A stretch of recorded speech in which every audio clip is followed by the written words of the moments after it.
Everyone, welcome to another deep dive with us. Today, we're going to be looking at a recent article from the Bangkok Post business section, and it's all about employment trends in Thailand. Now, what's interesting about this article is it kind of shows this contrast where some sectors are seeing job losses, but other sectors are actually booming. So we're going to kind of dive into this article, see what's going on, why this is happening. Yeah, why is that? So one of the things that really jumped out at me was the discussion about manufacturing jobs and specifically how the automotive industry is seeing quite a few layoffs right now.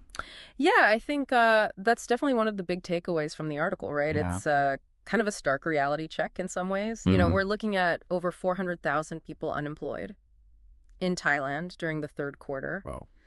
And that's up from last year. Yeah. And a lot of that is coming from those factory closures you mentioned. Yeah. And the article specifically talked about, major car companies shutting down factories. And, we're talking about thousands of jobs potentially lost. Yeah, it's concerning for sure. We think about the impact that has on individuals, on families, and even on the broader Thai economy. Yeah. But it's also interesting to think about this in a global context, right? Because the automotive industry as a whole is going through a period of pretty intense transformation. So what's driving those changes like on that global scale? Well, I think a few things are at play. You've got the rise of electric vehicles. So consumer preferences are changing and traditional car manufacturers are having to adapt. Then you've got the increasing automation in factories. So robots replacing human workers in certain tasks. Right. And then, of course, you've got increased competition from other countries, which can impact production and jobs in places like Thailand. So it's kind of fascinating, but also a little bit scary, right? To see how these global forces can have such a direct impact on people's lives. Yeah, I think it really highlights the need to be adaptable, both for workers, but also for policymakers. How do we help people retrain, acquire new skills so they can thrive in this changing landscape? That's the million-dollar question, right? Yeah, it really is. It's a big question facing a lot of countries. Yeah, around the world. Exactly. Including Thailand. But the article's not all doom and gloom, right? I mean, there's some positive trends as well, particularly in the service sector. It seems like the hospitality industry is really booming right now. It is. It's really interesting to see that rebound. After a tough few years, tourism in Thailand is bouncing back strongly, and that's translating into, a lot of new jobs in hotels and restaurants, all those related businesses. Yeah, they mentioned specifically that hotels are fully staffed, with workers even coming from other parts of the country to fill those positions. Yeah, it's a clear sign of a strong labor market when you think about it. More tourists coming in, they need places to stay. Right. They need to eat, they need transportation. All of that creates demand for workers in all those areas. So it's not just about hotels then, it's kind of this ripple effect across that whole service sector. Exactly. It shows how interconnected these seemingly separate industries are and how a boost in one area can create all these opportunities in other areas. Now, I'm curious about the tech sector. There's always so much talk about tech being the future of jobs, right? Does the article give us any insight into how that's playing out in Thailand? Yeah, it does touch on tech, but it's kind of a mixed picture, I would say. Some areas like cybersecurity are definitely seeing growth, but others like traditional PC manufacturing seem to be leveling off a bit. Yeah, and I noticed that the article also mentioned something about Thai workers needing stronger digital skills to really take advantage of those opportunities in tech. That's a really important point. Yeah. It kind of loops back to what we were talking about earlier about adaptability, right? In a world that's becoming increasingly digital, regardless of your field, having those tech skills is becoming more and more crucial. So if someone's listening to this and they're maybe thinking about their own career path, what are some specific kinds of digital skills they should be focusing on? Like, what will help them stay ahead of the curve?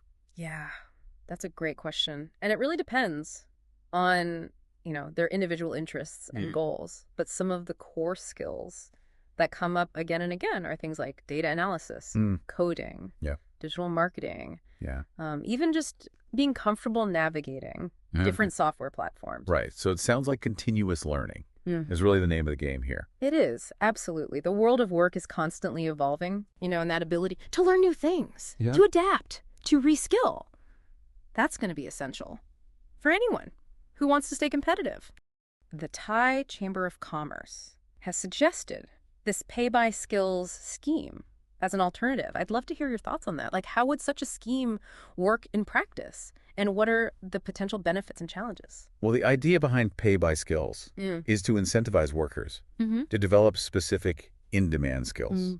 So essentially, you're rewarded with higher pay for acquiring and demonstrating those skills. So it's not just about showing up and doing the bare minimum. It's about actually actively pursuing professional development.